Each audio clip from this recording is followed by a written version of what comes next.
My name is Kira, and I am 28 years old. For 25 years, I watched my father worship my younger sister while treating me like an inconvenient afterthought. Last month, his construction company faced bankruptcy, and he came crawling to me for help. What he did not know was that I had quietly become the largest investor in the construction industry across 3 states. The look on his face when I revealed the truth changed everything forever. But let me tell you where this all began, and trust me, you will want to hear every single detail. Before we dive into this family revenge story, let me know in the comments where you are watching from. Hit that like button if you have ever felt overlooked by family, and do not forget to subscribe because this story has twists that will leave you speechless. Now let me take you back to where it all started. Growing up in suburban Denver, I learned early that love in the Morrison household was not distributed equally. My father, Robert Morrison, owned a mid-sized construction company that had been in our family for 2 generations. From the moment my sister Amber was born when I was 3, she became the golden child who could do no wrong. While Amber got dance lessons, horseback riding, and designer clothes, I received hand-me-downs and stern lectures about being grateful for what I had. When I excelled in mathematics and science, earning straight A's throughout high school, my father would grunt acknowledgement before turning to praise Amber for getting a C+ in art class. The message was crystal clear: I was the responsible one who needed no encouragement, while Amber was the precious princess who deserved celebration for breathing. The pattern continued through college. My father paid for Amber's expensive liberal arts degree at a private university, while I worked 3 jobs to put myself through state school, studying business and finance. He attended every single one of her sorority events, but missed my graduation because it conflicted with one of her parties. When I started working at an investment firm after graduation, he barely acknowledged it. When Amber got a part-time job at a boutique, he threw her a celebration dinner. But the real betrayal came 3 years ago during what should have been the happiest moment of my life. I had just closed my first major deal, a $10 million investment that would launch my own firm. I was finally ready to tell my family about my success. That evening, I drove to the family home with a bottle of champagne and documents showing my newfound financial independence. I found my father in his study going over construction contracts. When I shared my news, his response crushed me. He looked up from his papers with complete indifference and said, "That's nice, Kira. Now can you help me figure out how to pay for Amber's wedding? She wants a $50,000 celebration, and I cannot disappoint my little princess." The wedding. Amber was marrying her college boyfriend, a guy who had never held a steady job but came from old money. My father was willing to drain his business savings to give her a fairy tale wedding, while dismissing my achievement as an afterthought. That night I discovered something that changed my perspective forever. While helping him organize his financial documents, I stumbled across loan applications and bank statements that revealed the shocking truth about our family's financial situation. My father had been secretly borrowing against the construction company for years to fund Amber's lifestyle. Private school, luxury cars, designer clothes, expensive vacations, and now this elaborate wedding had pushed the business to the brink of bankruptcy. The numbers were devastating. He owed nearly $2 million across various loans and credit lines. The construction company that employed 43 people and had supported our family for decades was hemorrhaging money. But instead of cutting back on Amber's expenses or asking her to contribute, he had been robbing the business blind to maintain her princess lifestyle. What made it worse was discovering that he had never intended to leave me anything from the family business. Hidden in his desk drawer was a preliminary will that left the entire company to Amber, despite her having zero interest or knowledge about construction. In his mind, I would always be the responsible one who would figure things out on my own, while Amber needed to be protected and provided for at all costs. That night, sitting in his study surrounded by evidence of his financial irresponsibility and blatant favoritism, I made a decision that would alter the course of all our lives. If my father wanted to treat me like I was invisible while bankrupting the family business for his precious daughter, then I would show him exactly what invisible could accomplish. I spent the entire weekend creating a detailed analysis of his financial situation. The construction company was not just in trouble, It was doomed unless drastic measures were taken immediately. Vendors were threatening to stop deliveries. 3 major clients were considering switching contractors due to delayed projects, and the payroll was going to bounce within 6 weeks. The most infuriating part was that this crisis was entirely avoidable. My father's company had always been profitable before he started treating it like Amber's personal piggy bank. The business had strong relationships with suppliers, skilled workers, and a solid reputation built over 2 generations. All of that was being sacrificed so that his favorite daughter could live like royalty without ever contributing a single thing to the family legacy. On Monday morning, I walked into his office and presented him with my analysis. I offered to help restructure the debt, create a sustainable budget, and even invest some of my own money to stabilize operations. My only condition was that Amber's wedding budget be cut to a reasonable amount and that she be required to start contributing to her own expenses like any normal adult. My father's response was swift and brutal. He told me to mind my own business and accused me of being jealous of my sister's happiness. He said that some people were born to struggle and others were born to be cherished, and I needed to accept which category I belonged in. Then, he ordered me to leave his office and never interfere in family matters again. That conversation lasted 8 minutes and changed the trajectory of my entire life. As I walked out of his office, I realized that I had been approaching this all wrong. For 25 years, I had been trying to earn his love and approval by being perfect, responsible, and successful. But his love was not something that could be earned through merit. It was a gift he had decided to give exclusively to one daughter, while withholding it from the other. If that was how he wanted to play this game, then I would stop playing by his rules and start playing by mine. The week after my father dismissed my offer to help, I underwent what I can only describe as a complete transformation. 25 years of seeking his approval had ended in 8 minutes of brutal rejection. But instead of feeling devastated, I felt liberated. For the first time in my life, I stopped caring about what Robert Morrison thought of me and started focusing entirely on what I could do for myself. I threw myself into my investment work with a firm intensity that surprised even my business partners. My firm had been growing steadily, but now I approached every deal with laser focus and calculated precision.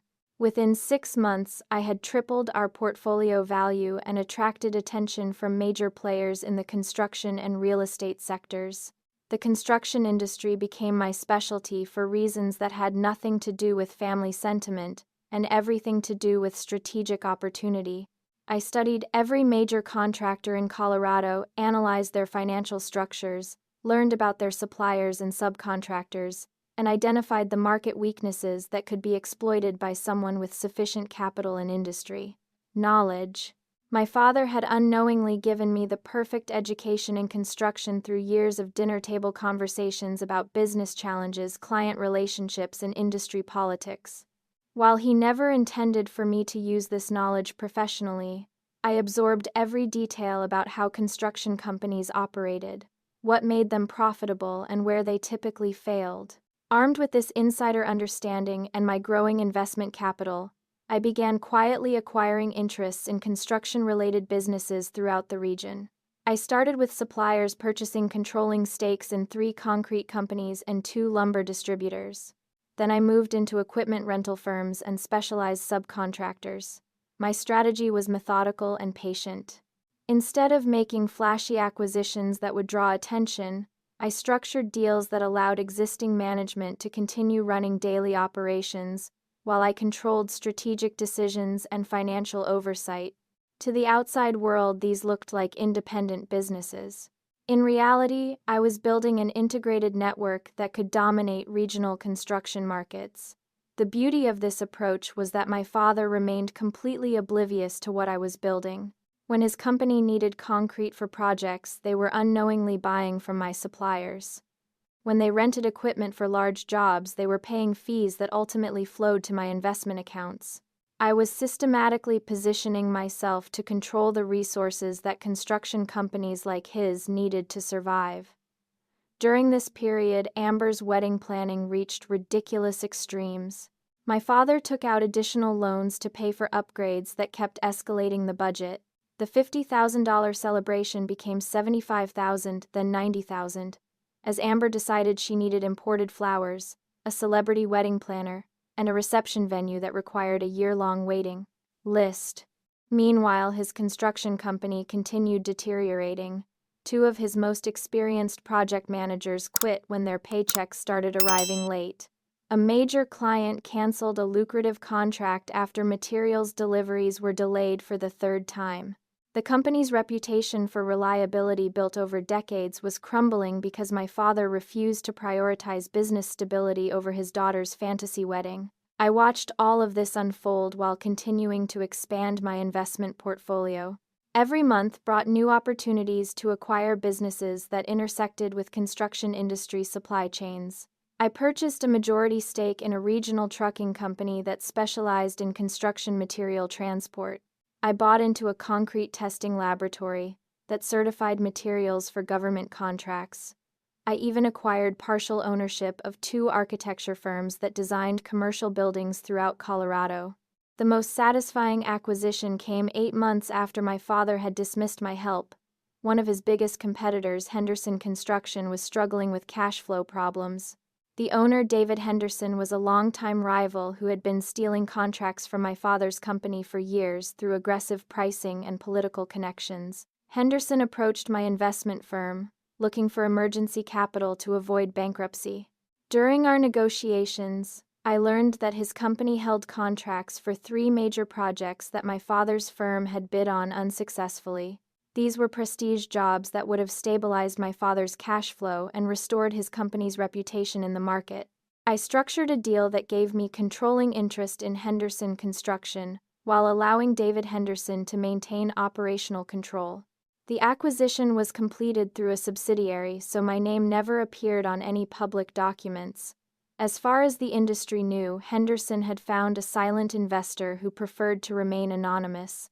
What this meant in practical terms was that I now controlled both sides of the competitive dynamic that had been hurting my father's business for years.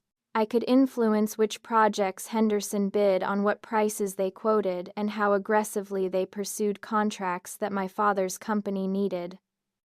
But I was not ready to reveal my hand yet. Instead, I continued building my network while watching my father struggle with problems that I could have solved with a single phone call. His concrete suppliers, now under my influence, began implementing more stringent payment terms that strained his already tight cash flow. Equipment rental companies that I partially owned started requiring larger deposits for machinery loans. None of these changes appeared coordinated or malicious. They looked like normal business decisions made by independent companies responding to market conditions. But the cumulative effect was to gradually tighten the financial noose around my father's operations, while he remained focused on planning Amber's extravagant wedding. The most revealing moment came during a family dinner 6 months before the wedding. My father was complaining about how difficult it had become to run his business, blaming everything on economic conditions, increased competition, and unreliable suppliers. He spoke with genuine confusion about why vendors who had worked with his family for decades were suddenly demanding faster payments and higher deposits. Amber, completely absorbed in wedding planning, barely listened to his concerns. She was too busy showing off fabric samples for bridesmaid dresses that cost more than most people's monthly salary. When my father mentioned that he might need to postpone some business investments to ensure her wedding stayed on budget, she threw a tantrum that would have embarrassed a toddler. "Daddy, you promised me the perfect wedding," she wailed. "This is the most important day of my life. You cannot let some stupid business problems ruin everything." My father immediately apologized and assured her that nothing would interfere with her special day. He would find a way to handle the business challenges without affecting her wedding budget. Watching him prioritize her tantrum over the livelihood of 43 employees confirmed everything I needed to know about his values and priorities. That night, I finalized the most important acquisition of my entire strategy. I purchased controlling interest in the largest construction lending institution in Colorado, a regional bank that specialized in financing construction projects and equipment purchases. This move gave me unprecedented influence over which construction companies could access capital for growth and which ones would be denied the financing they needed to survive. With control over construction lending in Colorado, I possessed the ultimate weapon in my growing arsenal against my father's business empire. But wielding this power required patience and precision. I needed to build a network of allies who could help execute my strategy while maintaining complete deniability about my involvement in the systematic dismantling of his company. My first crucial alliance came through Marcus Chen, a brilliant financial analyst who had been tracking irregularities in construction industry lending patterns. Marcus had noticed that certain companies were receiving preferential treatment from suppliers and lenders, while others faced increasingly difficult terms, but he had not identified the common thread connecting these changes. During a conference on regional investment opportunities, Marcus approached me with his observations. He suspected that someone was orchestrating a coordinated strategy to consolidate power within the construction industry, but he could not determine who was behind it or what their ultimate objective might be. Instead of deflecting his inquiry, I decided to recruit him. Marcus possessed exactly the kind of analytical skills and industry connections I needed to expand my influence without leaving obvious fingerprints. Over several carefully structured conversations, I revealed portions of my strategy while testing his willingness to participate in what he understood to be a legitimate business consolidation effort. Marcus was intrigued by the intellectual challenge and impressed by the sophistication of my approach. More importantly, he had his own reasons for wanting to disrupt traditional power structures in the construction industry. His previous employer, a major development firm, had been destroyed by corrupt practices involving bid rigging and political favoritism. Marcus had lost his job and reputation when he attempted to expose the corruption, leaving him eager to support efforts that might clean up industry practices. Our partnership proved invaluable in ways I had not anticipated. Marcus introduced me to Sarah Rodriguez, a former government contract specialist who had left public service after witnessing too many instances of qualified contractors being passed over in favor of politically connected firms. Sarah possessed intimate knowledge of how government construction contracts were awarded and which companies had built their success on relationships rather than merit. Through Sarah, I learned that my father's company had been benefiting from an informal network of favoritism for decades. Robert Morrison had cultivated relationships with city council members, county commissioners, and state officials who steered lucrative government contracts toward his firm, regardless of whether his bids were competitive. This explained how his company had remained profitable despite his financial mismanagement and lack of innovation. Armed with this information, I developed a three-pronged strategy that would simultaneously expose the corruption while positioning my controlled companies as ethical alternatives deserving of those same government contracts. Sarah agreed to help by documenting the bid rigging practices and preparing evidence that could be submitted to relevant oversight authorities at the appropriate time. The third member of my alliance emerged from an unexpected source. David Henderson, whose construction company I had acquired months earlier, gradually became aware that his anonymous investor possessed unusual influence over industry dynamics. Instead of resenting this discovery, David embraced the opportunity to partner with someone who could help him rebuild his company's reputation while gaining revenge against competitors who had undermined his business through corrupt practices. David revealed that my father had been one of the primary beneficiaries of the bid rigging network that had cost Henderson's company millions in lost contracts over the years. Robert Morrison had used his political connections to ensure that Henderson's bids were either rejected on technicalities or undercut by competitors who had advanced knowledge of bid amounts. This revelation added a personal dimension to my strategy that I had not expected.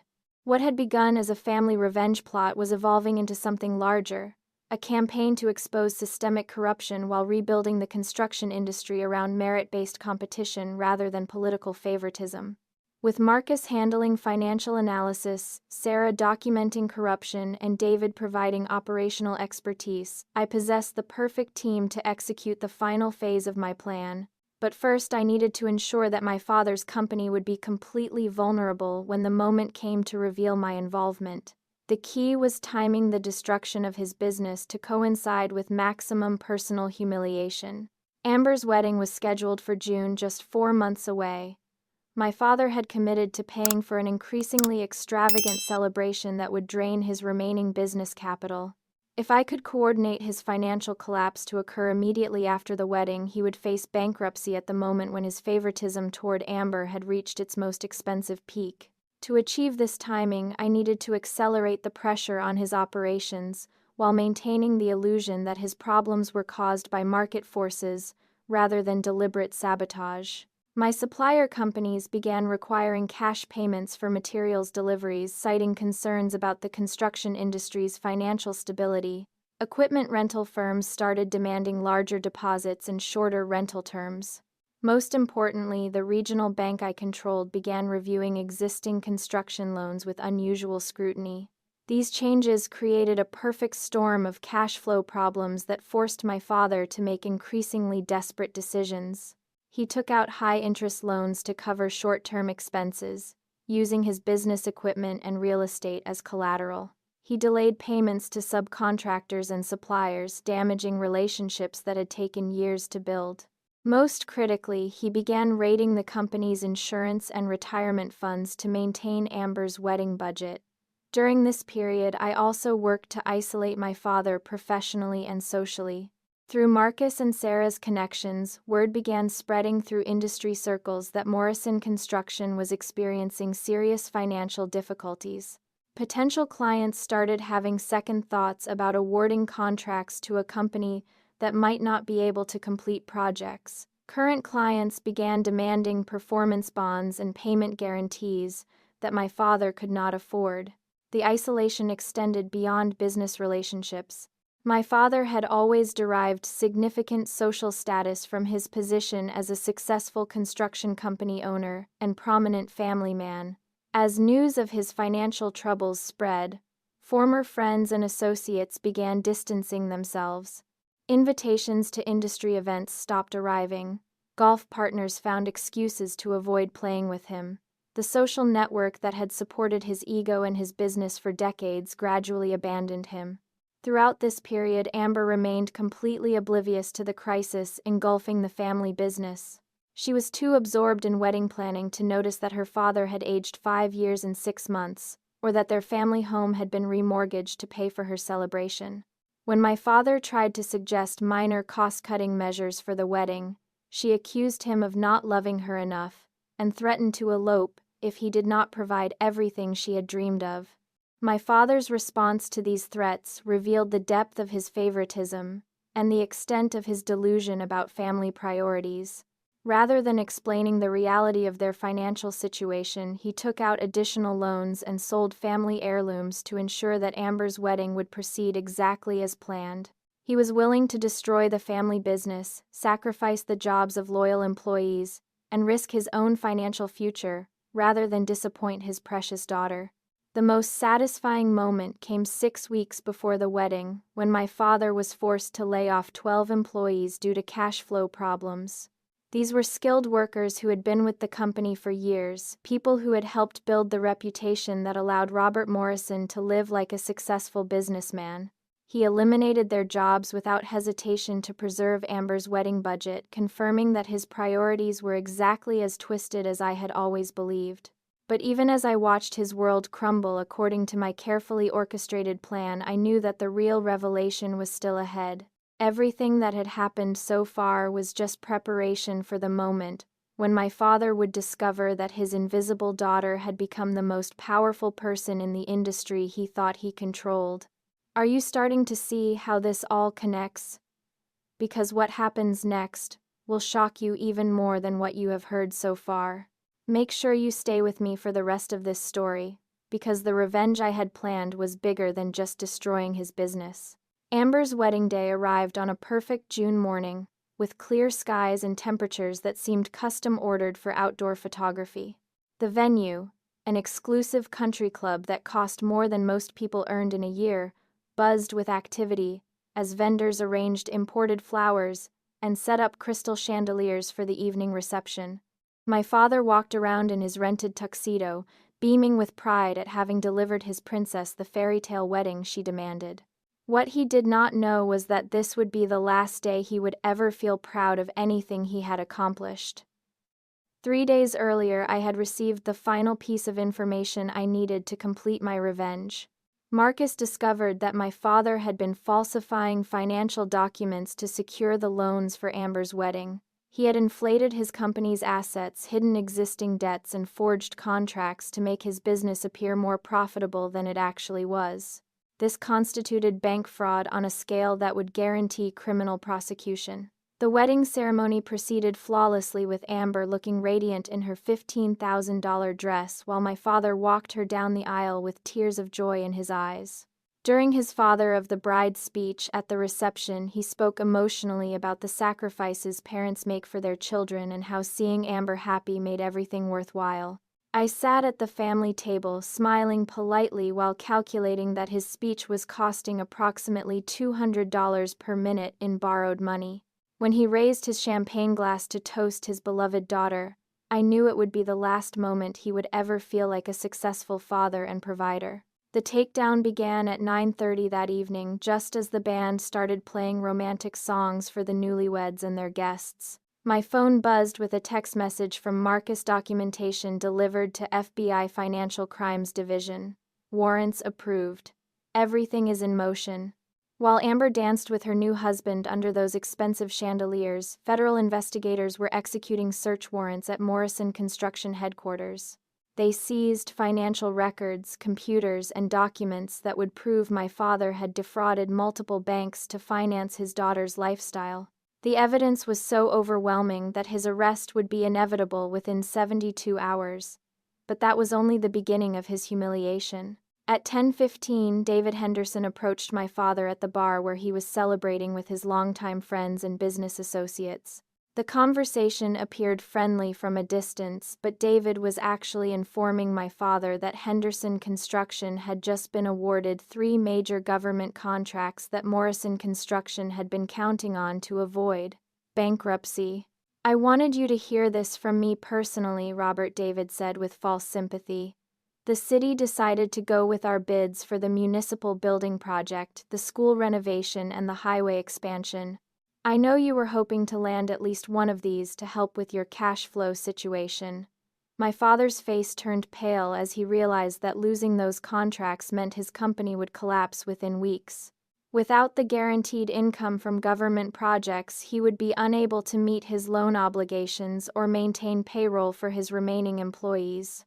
The business that had supported his family for 2 generations would die while his daughter danced in her overpriced wedding dress. The third blow came at 11 o'clock when Sarah Rodriguez arrived at the reception with her husband, who happened to be a federal prosecutor specializing in government corruption cases. Sarah had been invited through her connections to local political figures, so her presence seemed perfectly normal to other guests. During a casual conversation near the dessert table, Sarah mentioned to several city officials that recent investigations had uncovered evidence of bid rigging in local construction contracts. She suggested that companies involved in these corrupt practices would likely face both criminal charges and civil penalties that could include forfeiture of illegally obtained profits. The officials she spoke with had all been involved in steering contracts toward Morrison Construction over the years. As word of the investigations spread through the reception, these men began to understand that their own careers and reputations were now at risk. By midnight, several of them had quietly approached my father to distance themselves from any past business relationships. But the masterpiece of my revenge was still waiting. At 12:30 in the morning, as the reception was winding down and guests were beginning to leave, I finally made my move. I approached my father, who was standing alone by the bar, looking exhausted and confused by the evening's unexpected revelations about lost contracts and federal investigations. "Dad," I said quietly, "we need to talk privately."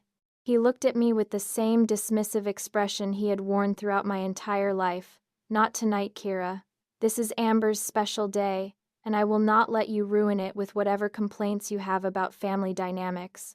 Actually, I replied, pulling out a folder of documents I had been carrying in my purse. This is about your company's financial situation. I think you will want to see this information before you make any more decisions about your business future. His expression changed from dismissive to curious as he opened the folder and began reading. The first document was a comprehensive analysis of Morrison Construction's debt obligations, cash flow projections, and asset valuations. The numbers were devastating, but they were also completely accurate.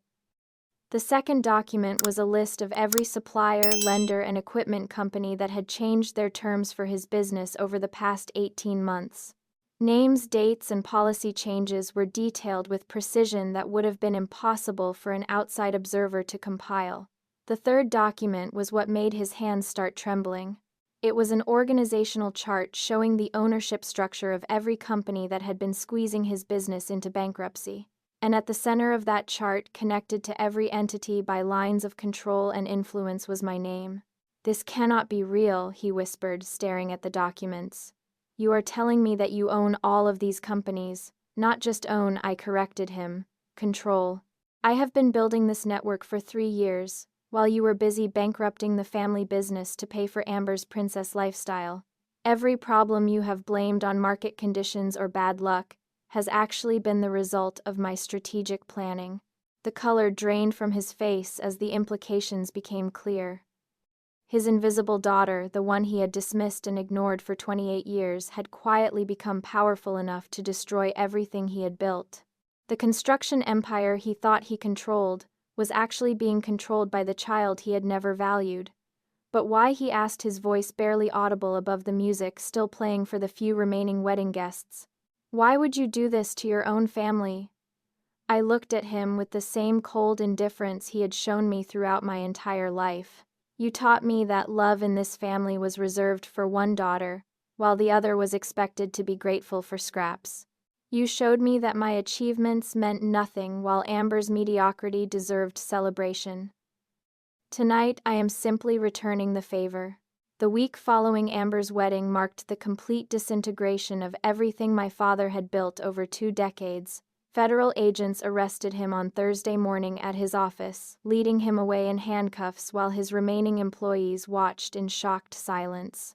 Local news stations covered the story extensively, describing how a prominent construction company owner had defrauded multiple banks to finance his daughter's extravagant lifestyle. Amber's reaction to the arrests was exactly what I had anticipated.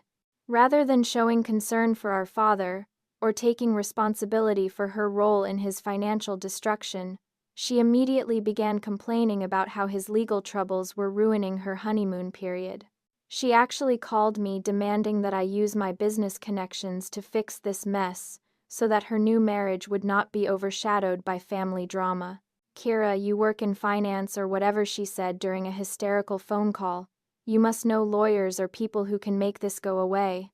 Daddy cannot go to prison right now because Jake and I are trying to start our new life together." Her complete inability to comprehend the severity of the situation was both infuriating and satisfying. Even faced with evidence that her wedding had been funded through criminal activity, Amber could only think about how the consequences might inconvenience her personally. She had lived her entire life insulated from reality by our father's obsessive protection, and she was genuinely shocked to discover that actions sometimes have consequences. The legal proceedings moved swiftly once federal prosecutors reviewed the evidence that Marcus and Sarah had compiled. My father's attempts to hide assets and falsify financial records had left a clear paper trail that made conviction virtually certain. His lawyers advised him to accept a plea agreement that would result in 4 years in federal prison plus full restitution to the banks he had defrauded. But the criminal charges were only part of his humiliation. As news of the arrests spread through the construction industry, Morrison Construction's remaining clients canceled their contracts rather than risk being associated with a company involved in fraud. Suppliers demanded immediate payment for outstanding invoices, knowing that the business would likely be liquidated to pay legal fees and restitution. Within 2 weeks, my father was forced to lay off his remaining 28 employees and begin selling company assets to generate cash for his legal defense. Equipment that had been purchased over decades was auctioned off at prices far below market value. The headquarters building where I had discovered his financial crimes was sold to cover bank loans. The most poetic aspect of this collapse was that many of the assets were purchased by companies within my investment network. Henderson Construction acquired Morrison's best excavation equipment at auction prices. My trucking company bought their delivery vehicles.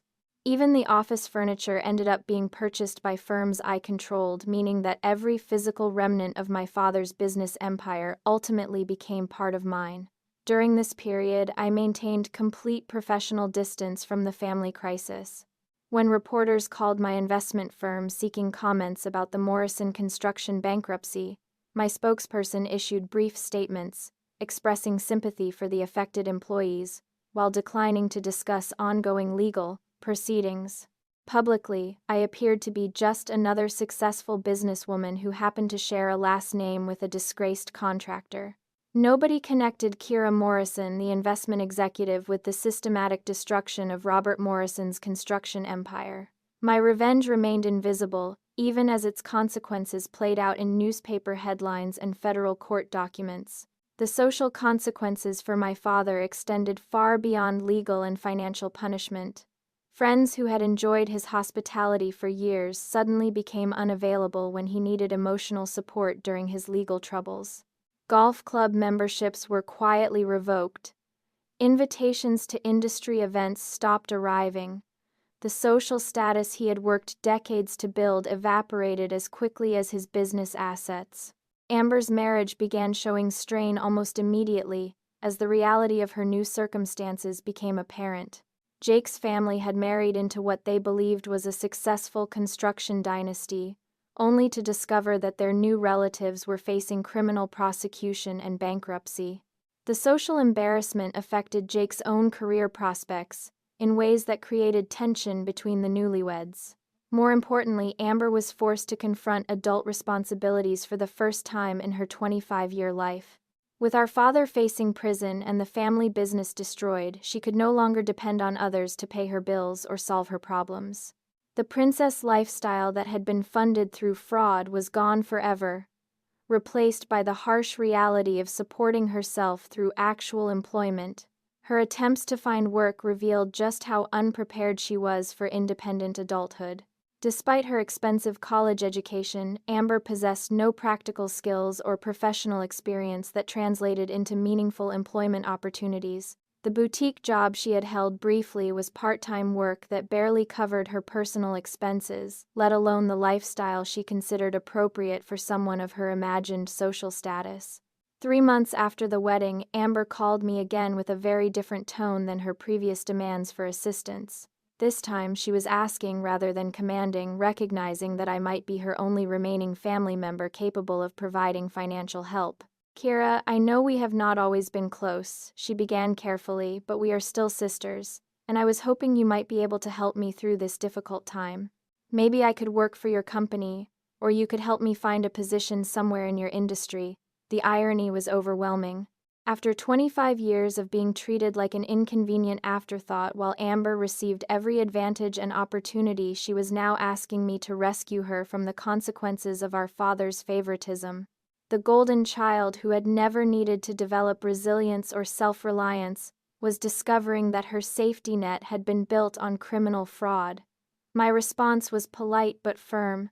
I explained that employment in my industry required specific qualifications and experience that she did not possess. I offered to help her create a realistic budget and suggested entry-level positions that might allow her to develop professional skills over time. But I made it clear that the days of being handed unearned privileges were permanently over. "You are 25 years old," I told her. "It is time to learn what the rest of us figured out years ago. Success requires effort, and comfort must be earned through contribution." By the end of that conversation, Amber finally began to understand that her world had changed in ways that could never be reversed.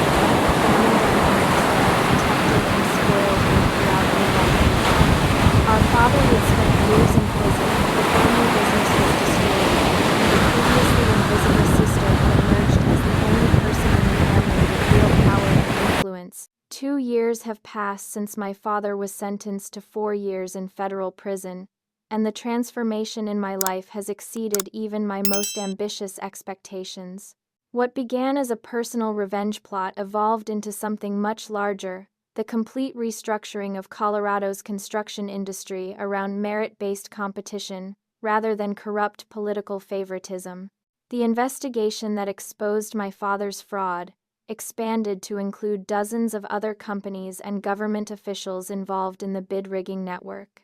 Sarah's documentation proved invaluable in prosecuting a conspiracy that had been stealing taxpayer money for over a decade.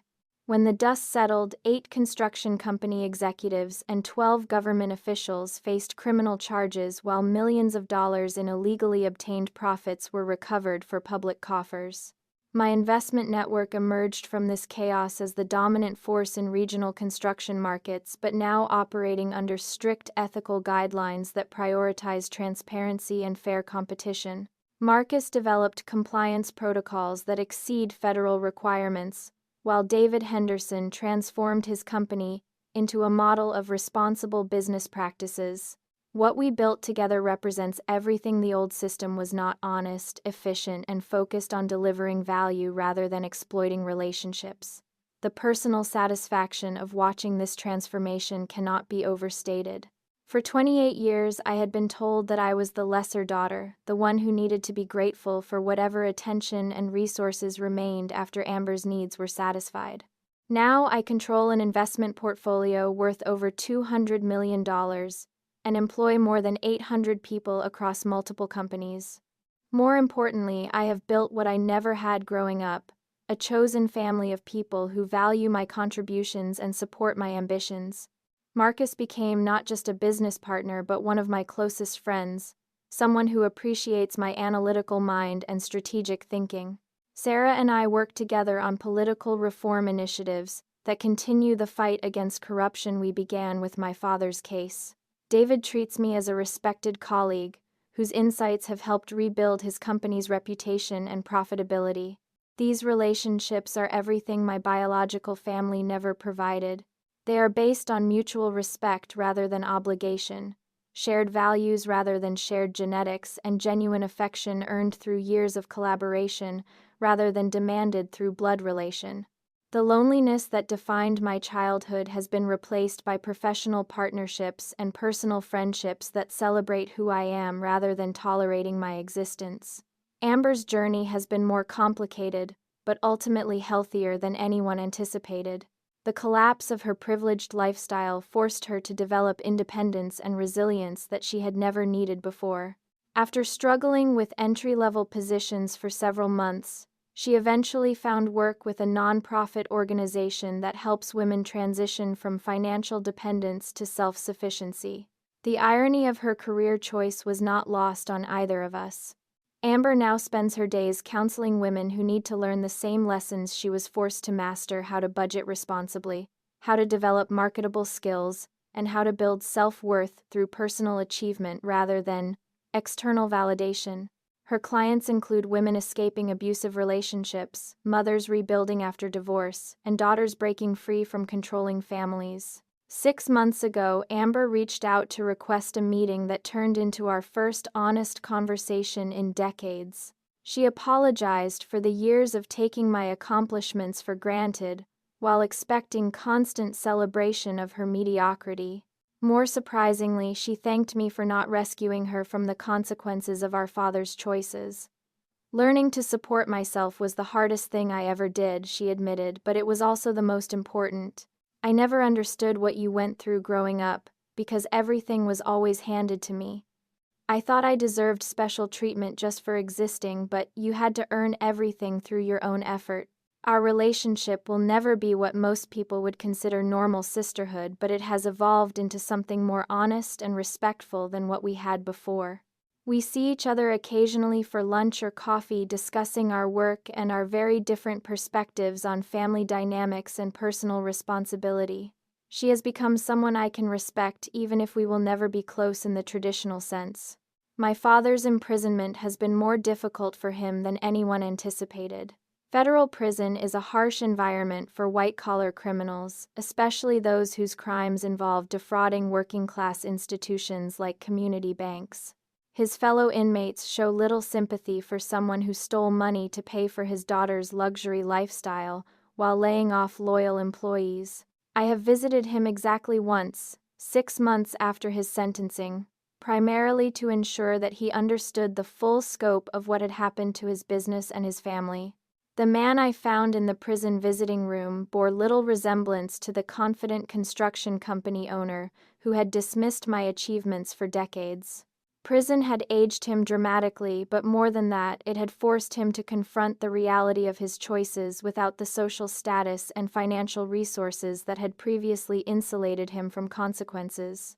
For the first time in his life, Robert Morrison was just another inmate whose past accomplishments meant nothing in his current environment. During our conversation, he asked me why I had not warned him about the investigation or tried to help him avoid prosecution. His question revealed that he still did not understand the fundamental dynamic that had shaped our relationship throughout my entire life. "You taught me that some people in this family matter and others do not," I explained. "You showed me that Amber's happiness was worth bankrupting the family business, while my success deserved indifference. I simply applied the same principles you used for 28 years. He spent the remaining 30 minutes of our visit trying to convince me that he had always loved both his daughters equally, that his favoritism toward Amber was just his way of protecting her because she needed more support than I did. Even facing the consequences of his choices, he could not acknowledge the damage his parenting had caused or take responsibility for creating the family dynamics that led to his destruction. That visit confirmed what I had suspected for years: my father's favoritism was not the result of Amber's special qualities, but rather a reflection of his own character flaws. He valued appearance over substance, entitlement over achievement, and emotional manipulation over genuine relationships. Amber had simply been the beneficiary of traits that he found comfortable rather than challenging. Today, I wake up every morning in a downtown Denver penthouse that I purchased with money I earned through strategic thinking and calculated risk-taking. My calendar is filled with meetings where my opinion carries weight, decisions that affect hundreds of employees and projects that will shape Colorado's construction industry for decades. But what brings me the most satisfaction is not the money or the power or even the professional recognition. It is the knowledge that I built all of this despite being raised by people who never believed I was capable of anything significant.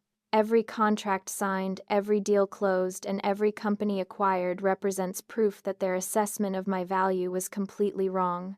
The girl who was told to be grateful for scraps became the woman who owns the entire industry. And that transformation happened not through luck or charity, but through the same qualities my father dismissed for decades: intelligence, determination, and the ability to see opportunities that others miss.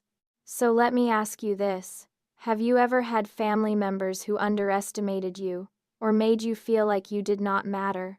Have you ever been overlooked while someone less deserving received all the attention and opportunities? If so, I want you to know that your story does not have to end with their version of who you are supposed to be.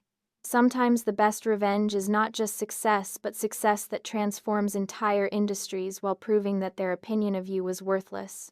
Sometimes the family that matters most is not the one you were born into, but the one you choose to build through shared values and mutual respect.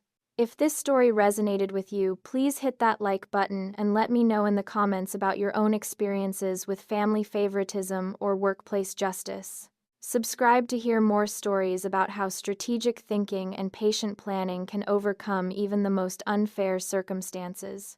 Share this video with anyone who needs to remember that being underestimated can become your greatest advantage.